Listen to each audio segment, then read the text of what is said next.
Warning, this episode contains adult language, mature situations, music loving fangirl, stressed out college students, awesomeness, festival culture, the latest manga news, and some great packing ideas. Remember to like, share, and subscribe. Listener and viewer discretion is advised.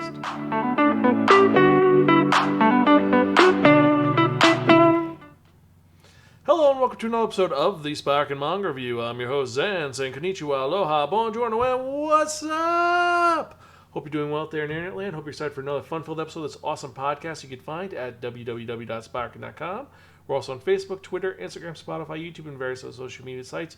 Just type in SPRAKN, and I guarantee you find us one way or the other. And if you enjoy what you hear and you're watching on YouTube, remember to hit that bell for notifications and subscribe to us on all our different sites. And with that in mind, let's actually get to the manga review of the week. Because if you remember from that last episode, I spun that one, that only, the Wheel of Manga.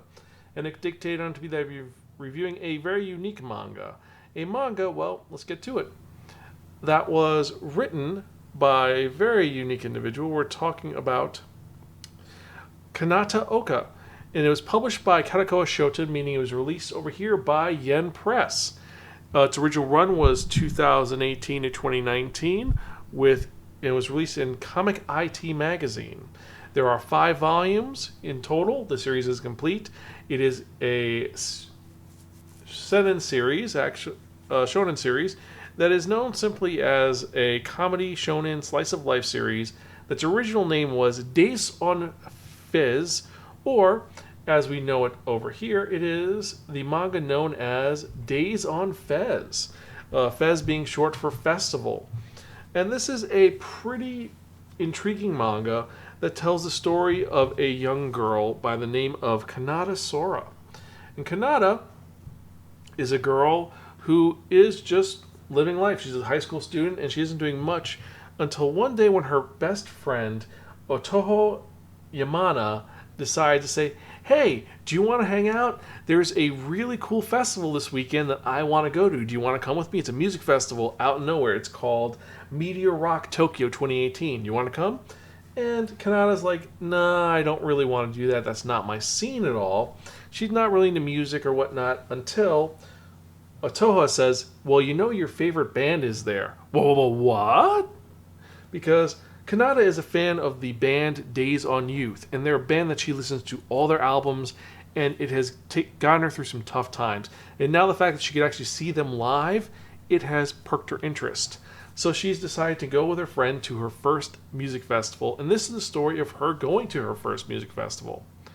And from then on, joining Music Culture Festival, because that is a whole other subset of fandom that is insane and awesome and crazy.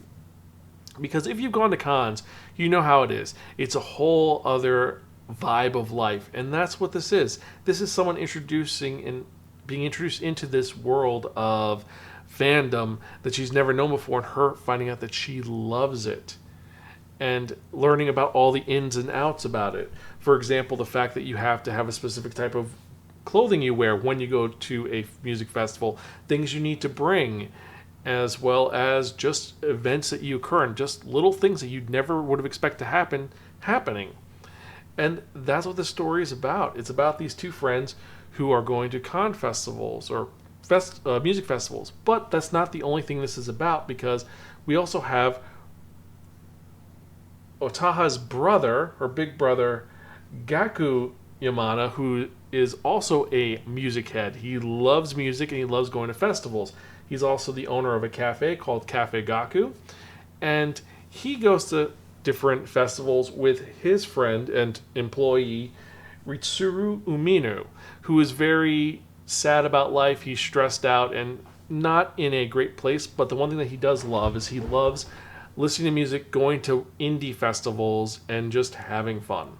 And the festival they end up going to is one called the Fries and Sushi Fest, which is a indie rock concert, but they have a blast there. And this is following these 4 individuals as they get into the rock festival culture and all the little dumb things, like the difference between just going for one day or camping, looking at all of the different foods, trying things, going from one stage to the other when you know you have 10 minutes to get from this stage to the other stage, and there's tons of people getting there early, leaving late, getting a campground. All of these elements are in this manga, and they work so well. It's invigorating, and it makes you want to know more about this scene. And I've got to say, it's one of these mangas that I didn't think was going to be as good as it was, and I ended up reading the whole series, and it is one that is a blast. Just seeing some of the images and the unique style, it's one which is memorable. Let's be honest, it's cool. And I love just the little touches here and there when you see the actual bands playing, and then when the characters get into their influences, like the fact that Otoha became a music head because she used to love her favorite anime theme, and then found out that her favorite anime theme is going to be played at a festival. Her brother takes it there, and then suddenly she's all about the festivals, and that's her thing. And then there's other elements like Kanata having to get her first sleeping bag. She's never camped before, and she buys a really cheap one, but then it's something that she bought for herself, and her parents like she should get it because she never likes anything. And it's her growing up as a person, and it's a coming of age story, it's a slice of life story, it's a music appreciation story, and it's one which is truly worth reading. And the art is great, and I do love the fact that after each concert, it shows you what you need to bring. It's like, here's what this character brought at this event. Here's what this character brought. Here's what you shouldn't bring. And it preps you for it. And I love that fact. Also, there is a lot of food in this. The food is great. Even though that I've never heard of curly long fries before. I've never heard of that. But it made me want to read more and see more and learn more. And I gotta say, I love it. I really do. I enjoyed it. And the manga is well done. It's all been released. And it flows well. It's got some great moments to it. It actually shows, like, for example, the actual design of Cafe Gaku in the back. It has some fun elements of just crazy incidents that happens when Umino gets completely shit-faced. He gets drunk and he starts ranting about his life. He's like, but I love you so much. I hate this world, but I love you. And it's that moment where it's just kind of fun and silly and dumb. And so the story is great. The art is great. The title is something that's truly unique. It makes me want to read more.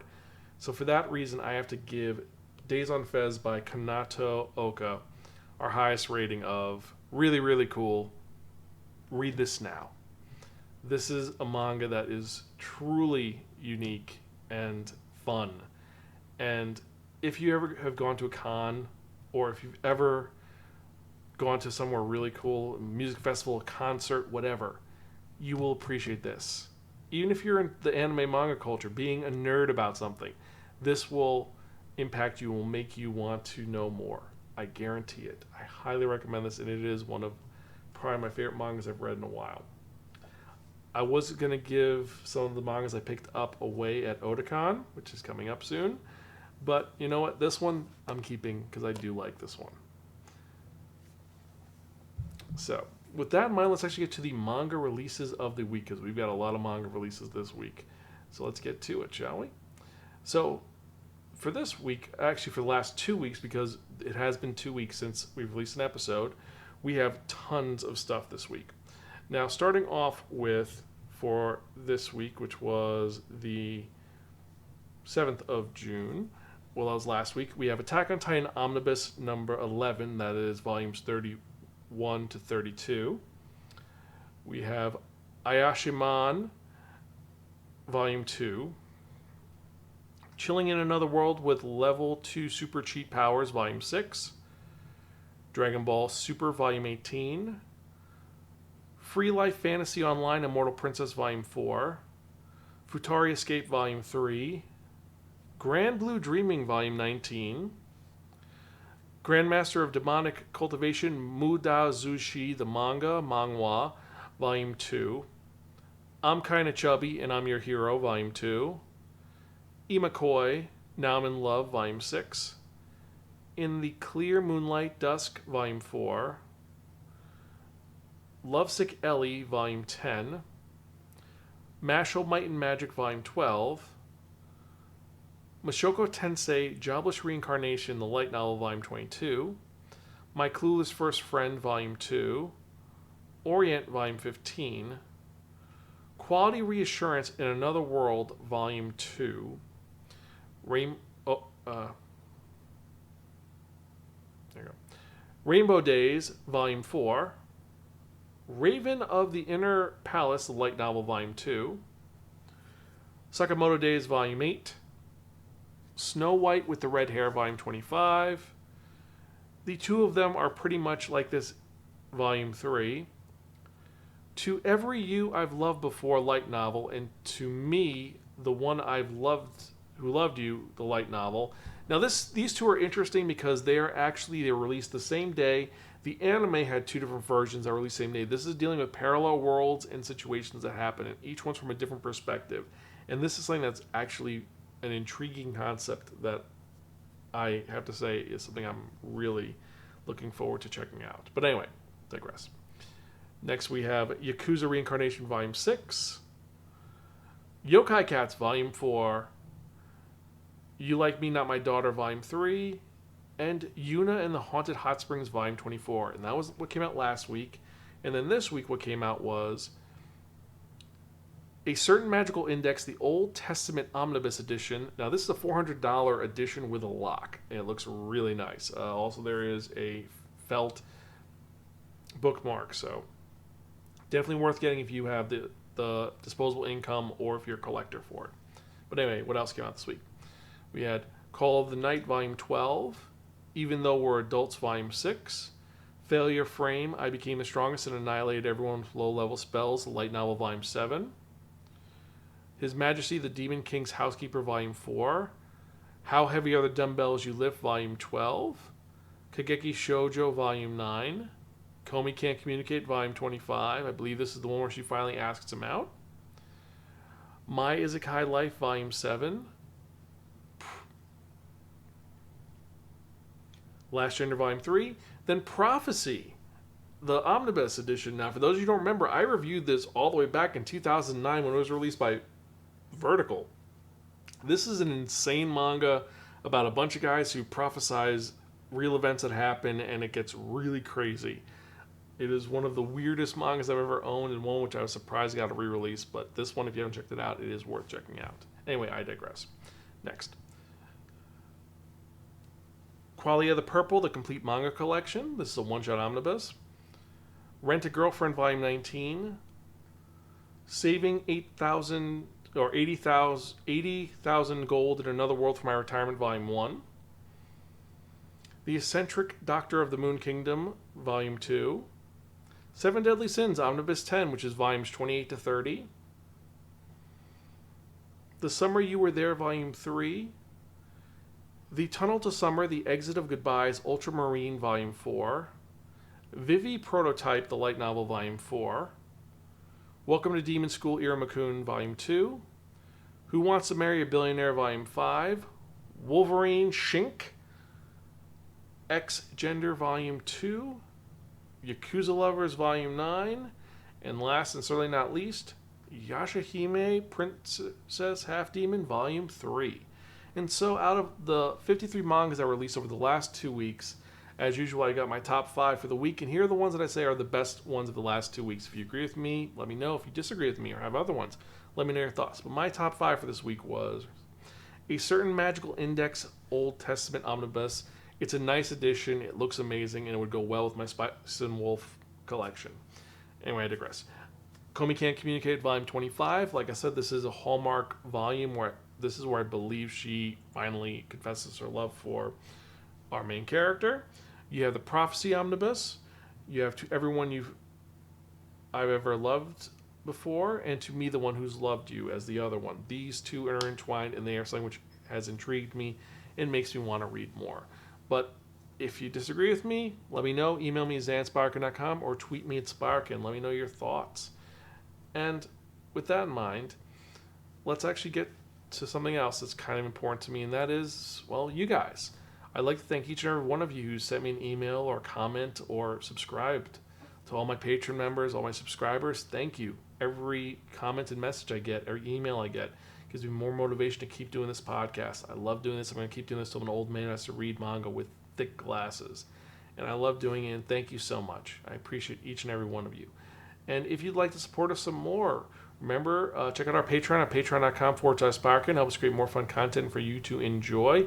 We've got 4 tiers with tons of promotional gifts and rewards for you. Or, better yet, if you want to also help us out, you can do a better thing and subscribe to us at either www.spiraken.com, or you can subscribe to us on Twitter, Facebook, Instagram, Spotify, YouTube.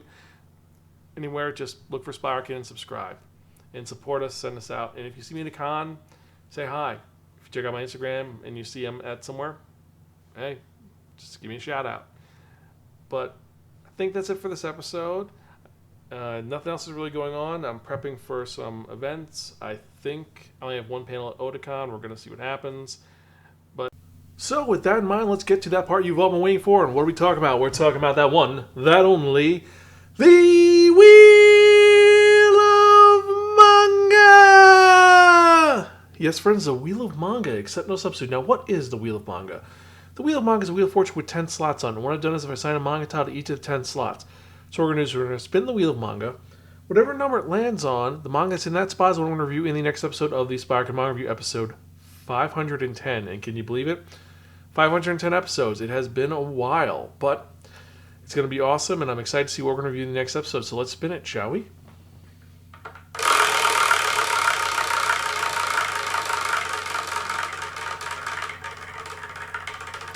Kind of crazy, right? It's almost hypnotic. Look at it. It's gonna be number 8. So go, loser Rangers. Do, do, do, do, do. What's that about? Well, we're gonna have to wait and find out. So that's what we're gonna review in episode 520. So can't wait to check that out. So remember to like, share, subscribe. And as usual, I'm your host, Zan. I'm Gonzville. Catch you guys next time, and keep reading manga. I'll see you later.